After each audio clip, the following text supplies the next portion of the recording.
नमस्कार।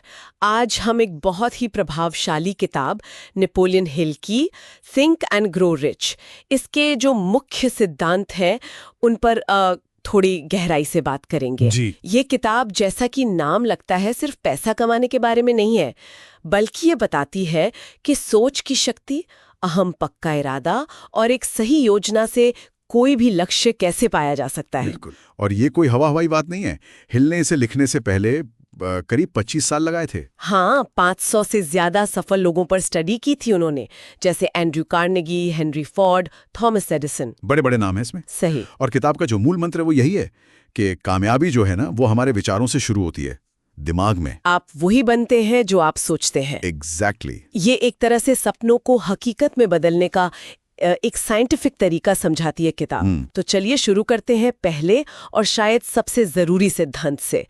हिल इसे कहते हैं तीव्र इच्छा, मतलब एक बर्निंग डिजायर।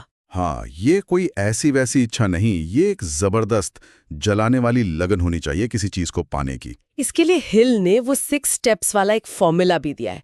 पहला क्या था कि आपको ठीक ठीक पता हो कि आपको कितनी दौलत चाहिए, एकदम स्पेसिफिक अमाउंट। हाँ, और दूसरा कि आप उस दौलत के बदले में क्या देने को तैयार हैं, मतलब आपकी तरफ से क्या इनपुट होगा। सही।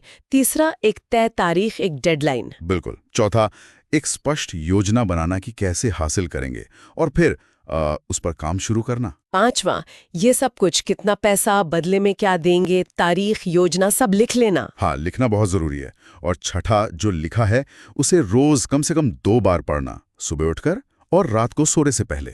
ये दोहराना क्यों जरूरी है इतना? ताकि वो इच्छा जो है वो आपके अवचेतन मन यानी सबकॉन्शियस माइंड में गहराई तक बैठ जाए, वो सिर्फ एक ख्वाहिश न रहे, एक जुनून बन जाए। ठीक है, तो तीव्र इच्छा हो गई, लेकिन सिर्फ इच्छा से तो काम नहीं चलता है ना? नहीं, बिल्कुल नहीं। इसके साथ ही जुड़ा है दूसरा सिद्धांत, विश्वास, फेथ। आपको ये पक्का यकीन होना चाहिए कि आप जो चाहते हैं वो हासिल कर सकते हैं। पर ये विश्वास लाएं कहाँ से, खासकर जब शुरू में नतीजे नहीं दिख रहे हों या मुश्किलें आ रही हों? यहीं पर काम आता है आत्म सुझाव या ऑटो सजेशन, मतलब अपने आप को लगातार सकारात्मक बातें कहना। जैसे मैं ये लक्ष्य हासिल कर रहा हूं या मैं सफल होने के काबिल हूं। ये एक तरह से अपने दिमाग को प्रोग्राम करना है सफलता के लिए। बार बार दोहराकर हम अपने सबकॉन्शियस माइंड में उस विश्वास को भर देते हैं। अच्छा, तो इच्छा और विश्वास के बाद अगला कदम क्या है? अगला है विशेष ज्ञान, स्पेशलाइज नॉलेज। हिल कहते हैं कि सिर्फ जनरल नॉलेज या कॉलेज की डिग्री से काम नहीं बनता। हाँ, मतलब जिस भी फील्ड में आप कामयाब होना चाहते हैं उसका आपको प्रैक्टिकल, काम आने वाला ज्ञान होना चाहिए। बिल्कुल। और ये जरूरी नहीं कि सारा ज्ञान आपके पास ही हो, आप दूसरों से भी सीख सकते हैं या ऐसे लोगों को अपनी टीम में रख सकते हैं जिनके पास वो ज्ञान हो। लेकिन जरूरी है कि वो ज्ञान उपलब्ध हो। और हाँ, लगातार सीखते रहना तो बहुत ही जरूरी है। ज्ञान के बाद आती है कल्पना शक्ति, इमेजिनेशन। हाँ, ये वो मेंटल वर्कशॉप है जहां सारे आइडियाज बनते हैं, योजनाएं शक्ल लेती हैं। हिल ने 2 तरह की कल्पना बताई है, एक सिंथेटिक जो पुराने आइडियाज को नए तरीके से जोड़ती है, और दूसरी है क्रिएटिव इमेजिनेशन जो बिल्कुल नए मौलिक विचार लाती है, जैसे कोई आविष्कार। इसके बिना न कोई नई योजना बन सकती है, न कोई बड़ी प्रॉब्लम सॉल्व हो सकती है। और जब आइडिया और योजना बन जाए तो फिर चाहिए सुनियोजित योजना, यानी ऑर्गेनाइज्ड प्लानिंग। जी, क्योंकि बिना प्लान के लक्ष्य तो बस एक सपना ही रह जाता है। एक ठोस प्लान बनाना और फिर उस पर एक्शन लेना जरूरी है। यहीं पर शायद वो दृढ़ता वाला सिद्धांत भी आता है, परसिस्टेंस। बिल्कुल सही पकड़ा, दृढ़ता यानी लगे रहना, टिके रहना, क्योंकि मुश्किलें तो आएंगी ही, असफलताएं भी मिलेंगी। हिल कहते हैं कि ज्यादातर लोग पहली मुश्किल या असफलता पर ही हार मान लेते हैं। हाँ, जबकि सफलता अक्सर बस कुछ कदम और आगे होती है। हिल का वो मशहूर कोट है ना, हार मानने वाले कभी जीतते नहीं और जीतने वाले कभी हार नहीं मानते। जरूरत पड़े तो प्लान बदलो, पर लक्ष्य नहीं। एग्जैक्टली। प्लान में कमी हो सकती है, उसे ठीक करो, नया प्लान बनाओ, लेकिन जो लक्ष्य तय किया है उस पर डटे रहो। एक और बहुत दिलचस्प आइडिया है हिल का, मास्टरमाइंड ग्रुप। हाँ, द पावर ऑफ मास्टरमाइंड। इसका मतलब है कि जब 2 या ज्यादा लोग एक ही लक्ष्य के लिए एक तालमेल के साथ मिलकर सोचते हैं और काम करते हैं, तो क्या होता है? तो एक तरह की सिनर्जी पैदा होती है, एक कलेक्टिव इंटेलिजेंस बनती है, जिसे हिल तीसरा दिमाग भी कहते हैं। ये अकेले व्यक्ति की सोच और ताकत से कहीं ज्यादा पावरफुल होती है। सही लोगों का ग्रुप आपकी तरक्की को कई गुना तेज कर सकता है। ये तो बहुत पावरफुल कॉन्सेप्ट है। अब आते हैं अवचेतन मन पर, सबकॉन्शियस माइंड। इसका क्या रोल है? ये बहुत गहरा है। हमारा अवचेतन मन हमारे सारे गहरे विश्वासों, आदतों, भावनाओं का स्टोर हाउस है। हम जो भी विचार या भावना बार बार सोचते या महसूस करते हैं, वो यहीं जमा हो जाती है।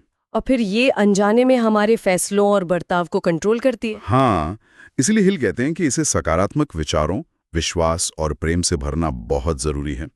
डर, शक, नेगेटिविटी को यहाँ से निकालना होगा, क्योंकि आखिरकार यही हमारी असलियत बनाता है। और जब ये सब सिद्धांत, इच्छा, विश्वास, ज्ञान, कल्पना, योजना, दृढ़ता, मास्टरमाइंड, पॉजिटिव सोच, इन सब पर कोई महारत हासिल कर लेता है, तब क्या होता है? तब हिल के अनुसार छठी इंद्रिय यानी सिक्स्थ सेंस जागृत होती है।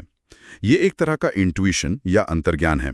मतलब अंदर से आवाज आना। हाँ, एक तरह का एहसास जो आपको सही वक्त पर सही रास्ता दिखाता है, आने वाले मौकों या खतरों का अंदाजा दे देता है। ये कोई जादू नहीं, बल्कि इन सारे प्रिंसिपल्स को लगातार प्रैक्टिस करने का नतीजा है, एक गहरी समझ। तो अगर हम इन सारी बातों को समेटें, तो हिल का मुख्य संदेश क्या है? संदेश बहुत साफ है। एक, अपना लक्ष्य एकदम स्पष्ट रखो, उसे पाने का जुनून पैदा करो। दूसरा, अटूट विश्वास रखो कि तुम उसे हासिल कर सकते हो। तीसरा, एक अच्छी प्रैक्टिकल योजना बनाओ। चौथा, उस योजना पर दृढ़ता से टिके रहो, चाहे जो हो जाए। और इन सब के पीछे सकारात्मक सोच का ईंधन डालते रहो। बिल्कुल।